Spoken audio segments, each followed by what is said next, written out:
Chers amis, sans vouloir me montrer envahissant, je voudrais vous donner ce petit capsule, un petit message pour nous encourager à garder la main haute parce qu'on n'est pas encore sorti du confinement.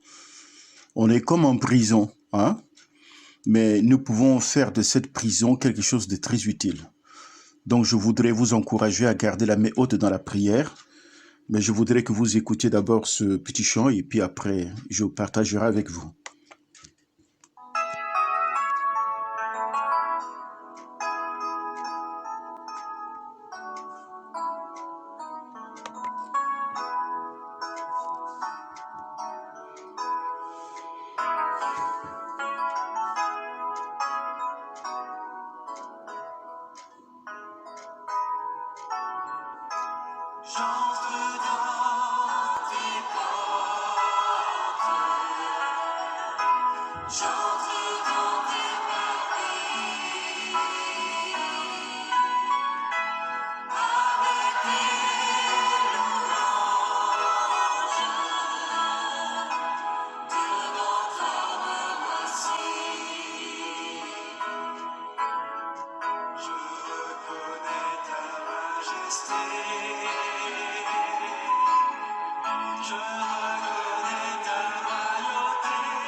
Voilà.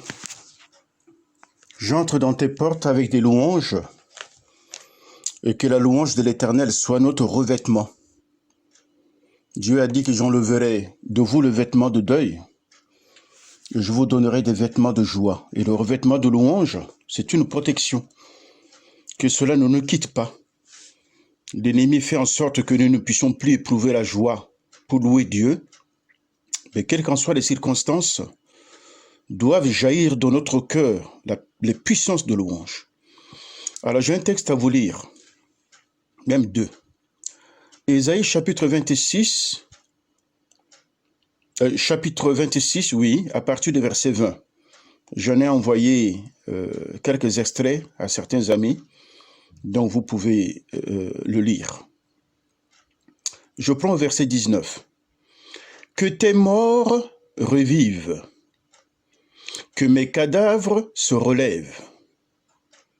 Réveillez-vous et tressaillez de joie, habitants de la poussière, car ta rosée est une rosée vivifiante, et la terre redonnera le jour aux ombres. Va, mon peuple, entre dans ta chambre et ferme la porte derrière toi. Cache-toi pour quelques instants jusqu'à ce que la colère soit passée. Car voici l'Éternel sort de sa demeure pour punir des crimes des habitants de la terre. Et la terre mettra le sang à nu, et elle ne couvrira plus les meurtres. Voilà un texte qui est assez long à développer, mais je voudrais en prendre quelques extraits. Il est dit: va, mon peuple, entre dans ta chambre et ferme la porte derrière toi. Et c'est ce que nous vivons à l'heure actuelle. Mais plus que ça, cache-toi pour quelques instants jusqu'à ce que la colère de Dieu soit passée. Ce texte nous fait souvenir d'un épisode qui s'est produit en Égypte lorsque Dieu, au cri de son peuple désespéré, a envoyé l'ange exterminateur de la mort. Figurez-vous, nous sommes dans les semaines qui précèdent la Pâque. Et cet ange exterminateur avait pour mission de frapper les premiers-nés de l'Égypte. Et figurez-vous, si nous mettons les quelques exceptions de côté de cette jeune fille de 12 ans qui en Belgique a succombé, de cette jeune fille qui en France de 16 ans a succombé, à ce fléau, nous observons que la plupart des personnes que ces fléaux attaquent fortement, ce sont des personnes d'un âge déjà avancé. Cela semble être les aînés. Et c'est ceux-là contre qui ce fléau s'abat. On pourrait le voir de cette manière, car la Bible a dit « Dieu parle tantôt d'une manière ou tantôt d'une autre, et c'est l'homme qui ne prend point garde. » Tout dépend de l'œil, et tout dépend de l'oreille avec lequel on entend ou on voit les choses que Dieu envoie. Et donc Dieu demande à son peuple, à travers de ce texte d'Ésaïe, de se cacher.